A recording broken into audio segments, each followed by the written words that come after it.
Ghosting feels like your husband or your significant other sent you on a vacation. As a matter of fact, it feels like they encouraged you to take the vacation. Why do most people take vacations? To relax, to take it easy. So, what you believed was a sense of security, because certainly while you're on vacation, your husband or your significant other is going to take care of everything. That includes any bills that may be due, because this is your spouse or because this is your significant other. You trust them with things like your bank account, access to your credit cards, as well as to take care of the house while you're gone. So shortly before you go to board the plane to go home, you're calling, you're trying to get in contact with friends, with family, nobody's answering, and you're starting to get a little concerned about your spouse or significant other because nobody's answering. You're not getting a response to your text messages, and you're out of the country.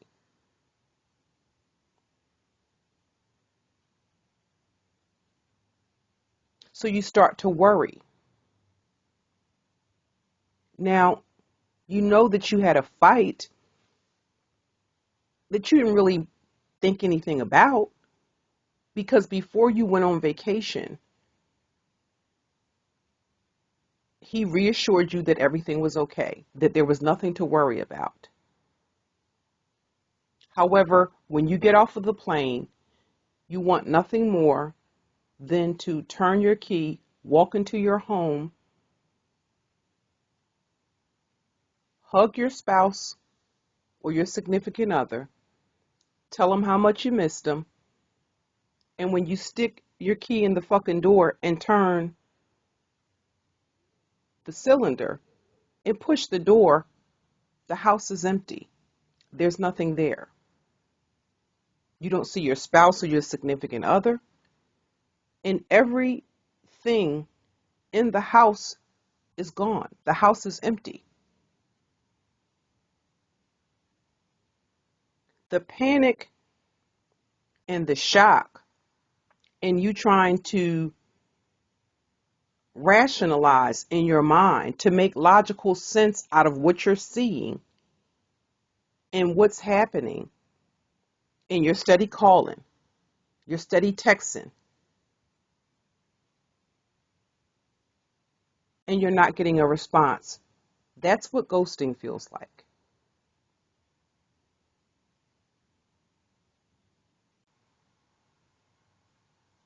So you have the empty house, but there's nothing but memories there.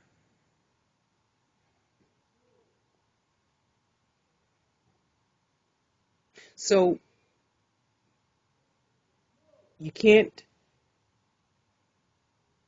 go to bed because you don't have any furniture. The house is empty. So you decide that you have to go purchase a bed and bedding. And you go to use one of your debit cards or one of your credit cards, and they're maxed out. Or you go to the bank to make a withdrawal, and the bank account is empty. Now, although I'm speaking in a figurative sense, to make a parable of what ghosting and what the discard feels like, there are actual cases of instances where NSPs, the acronym for narcissists, sociopaths, and psychopaths, have literally, not figuratively, literally done just that. In addition to carried out a very vicious smear campaign against their spouse, against their significant other. So the supports, the moral support that would be there from friends and family isn't there. Because unbeknownst to the spouse or the significant other, before the narcissist did what they did, they were carrying out a smear campaign. They were recruiting flying monkeys by planting seeds.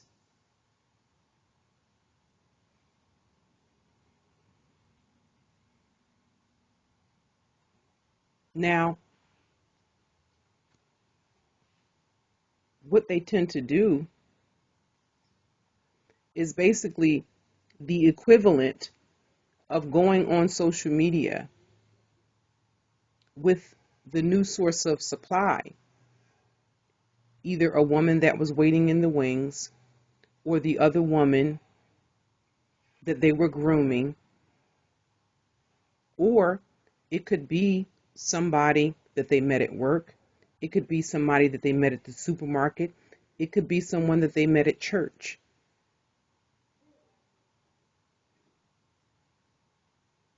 That they've been grooming with the specific intent of discarding you while lulling you. The analogy of the vacation was them lulling you into a false sense of security that everything was okay and that it was safe for you to relax.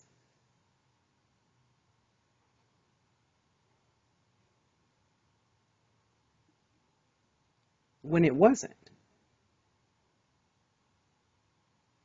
So there's a lot of shock and emotional trauma that's associated with a discard. And they generally ghost you before they ultimately discard you. And all of that's compounded not only by culturally there not being a lot of supports, or the woman being blamed anytime a relationship fails.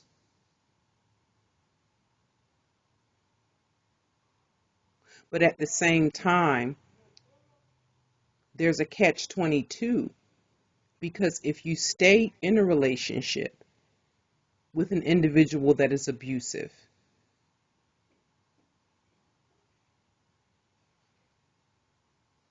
they'll mock and humiliate you because you're in a relationship with somebody that is abusing you, even when it's absent of physical abuse. If you're in a relationship with somebody that's being emotionally and verbally abusive and financially exploitative. So it's almost as if you can't win for losing, but the fact of the matter is, abuse is not okay, and that's not a relationship that you should remain in. Now, what compounds those feelings of loss, those feelings of emptiness? Culturally, when a relationship ends, very seldom does the community blame the man. It's the woman that gets the blame for the failure of the relationship. That's from the perspective of ignorance, and it's from the perspective of them being on the outside looking in. Because a lot of times, when you're talking about the new supply, the primary source of narcissistic supply is generally their spouse or their significant other. A secondary source of narcissistic supply would be, the new agey term is side chick or outside woman or home wrecker or other woman. is what those in my generation will refer to them as, or they would be called women that were waiting in the wings. That's generally the secondary source of narcissistic supply. So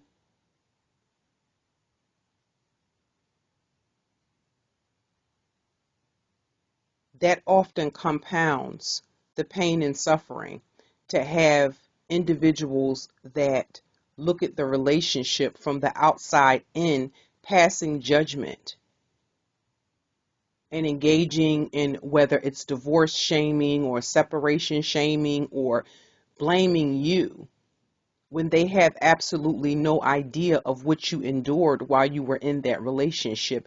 And the fact of the matter is, they don't care either. Because many of the individuals that do that are often just as personality disordered as the narcissist is.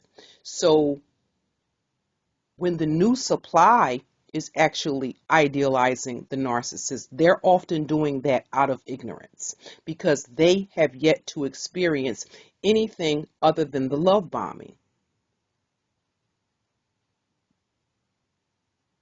So if the only thing that they've ever experienced with the narcissist is the narcissist love bombing them,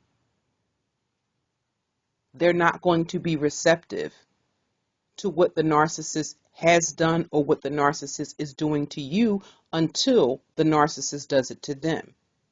And it's not a matter of if they're going to do it, it's a matter of when they're going to do it.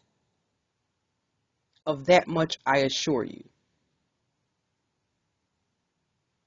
Love bombing is not a phase in the narcissistic abuse relationship cycle that lasts indefinitely.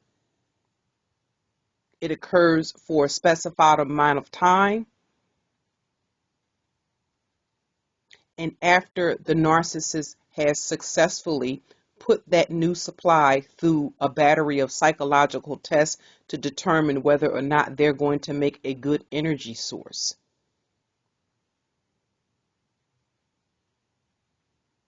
Once they realize that they have them hooked, that's when they'll actually begin to see slippages of the mask. So the new supply will be in your shoes eventually. When that happens depends upon that narcissist, and it depends upon that source of supply. It depends on the new supply. They may not have healthy boundaries. They may also be a codependent or an empath, but they may also be a borderline, a narcissist, or a sociopath. And in that instance, that's when narcissists tend to hoover, because they engage in this magical thinking. They're idealizing the new supply in the way that the new supply is idealizing them. Narcissists engage in magical thinking. I think it, therefore it is. I want it, therefore I should have it. Who cares if it's yours? I need it, therefore I will do anything and everything to everyone and anyone that I perceive to be in the way of preventing me from getting what I want, when I want it, and from whom I want it from. That's the way that they think. So, because whether it's in the music, and I'm talking about R&B and soul, I'm talking about the slow jams, I'm talking about the oldies but goodies, the lines of abuse, whether it's emotional abuse, whether it's verbal abuse, whether it's financial abuse, spiritual abuse, whether it's physical abuse, the lines are blurred. All the more so if there's an absence of physical abuse. If there's an absence of physical abuse, the lines, what should be a clear line of demarcation between healthy and unhealthy culturally in our community, those lines are blurred. That's whether it's in the music, that's whether it's in the subliminal messages, or in reality television. And often what happens culturally is that you will be blamed for the discard. These are common atypical cultural gaslighting gurus.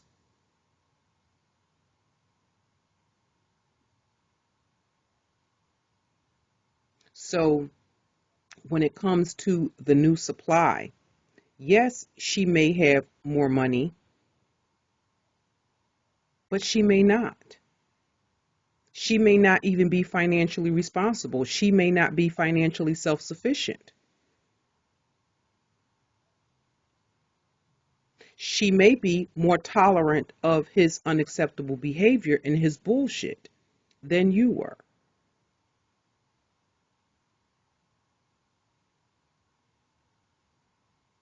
As long as there are no consequences.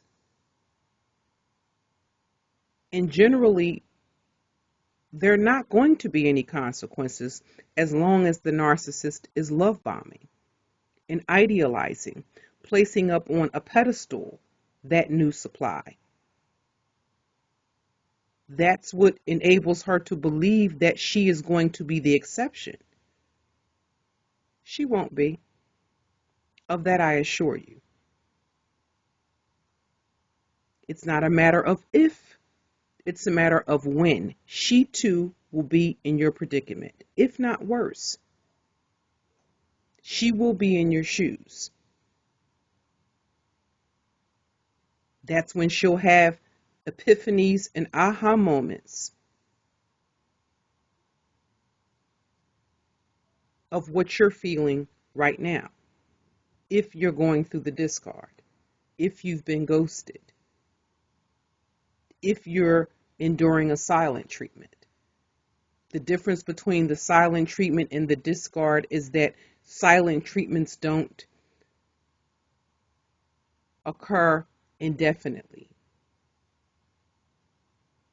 The amount of time of the silent treatment depends on that narcissist and that source of supply and the availability of other sources of supply.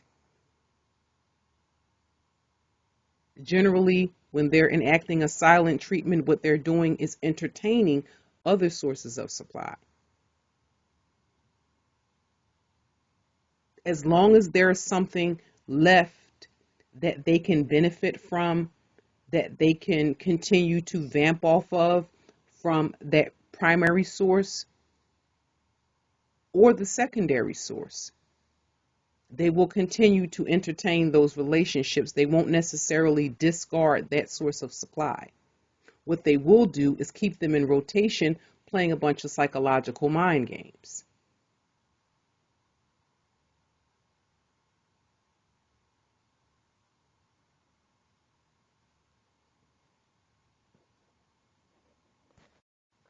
Of this much, I assure you. He's still the broken, beyond repair, fugazi motherfucker that he was in the relationship or the marriage with you.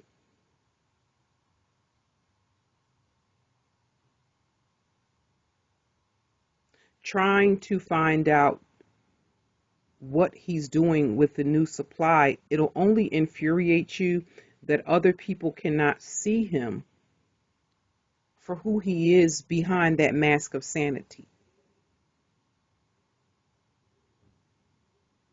And a part of the acceptance of them being a narcissist is that we understand that some people will have that veil lifted and others may remain in denial. You don't know the mental health of the individuals that they're successfully manipulating.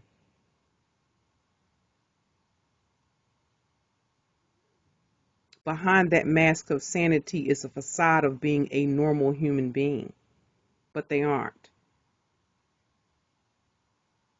Empathy, or the lack thereof, is the very thing that makes us human, but that's MIA in a narcissist.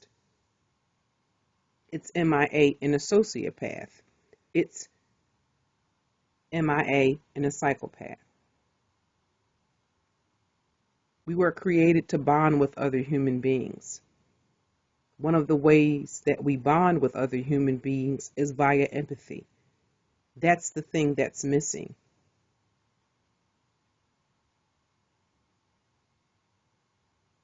We have a natural way of bonding with our mates organically as women.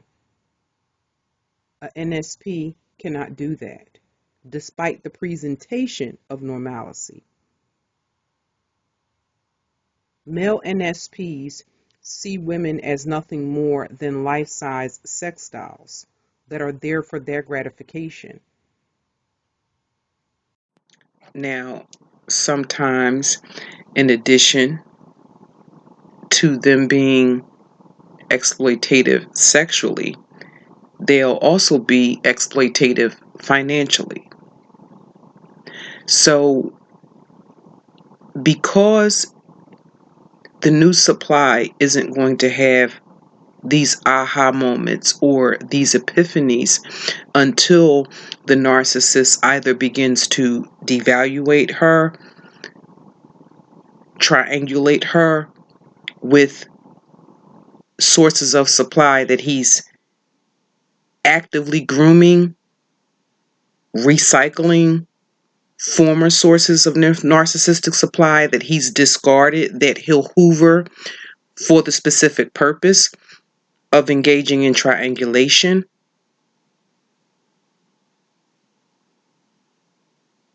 But as I said earlier, she will have an epiphany or an aha moment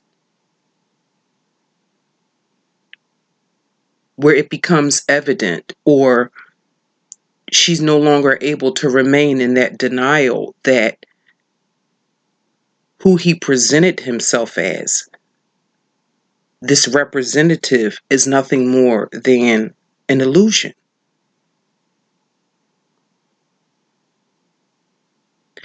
With that being said, it's not a matter of if he's going to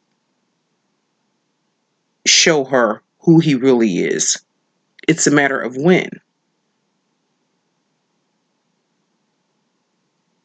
Now, it depends on that woman whether or not she consciously decides that this is an unhealthy relationship. It's abusive emotionally, verbally, physically. It may not be physically abusive, but it will definitely, if it's a relationship with the narcissist, it's inevitable. It's going to be emotionally abusive, because narcissists are psychological predators. So it doesn't matter what woman they're in a relationship with, what that woman is doing, what that woman isn't doing. Even in the instance of when a woman is bending over backwards to acquiesce to the needs of the narcissist, because they engage in that magical thinking and they have unrealistic expectations, no source of supply is going to be able to meet the narcissist's needs satisfactorily. Now, that's not based, in sound reasoning and logic. But the way a narcissist thinks isn't logical. They too have an unrealistic expectation of what love and what a relationship is. That's a part of the magical thinking. They believe that they have the right to entertain other women while being in what the expectation is for it to be a monogamous relationship, or When you're married, exclusivity. Their sense of entitlement leads them to believe that they are the ones that have the right to engage in infidelity, but they will expect fidelity from their significant others or from their spouses. She will be in your shoes. It's not a matter of if, it's a matter of when. Any relationship with a narcissist is a matter of a woman being on borrowed time, because they're always looking for the better deal.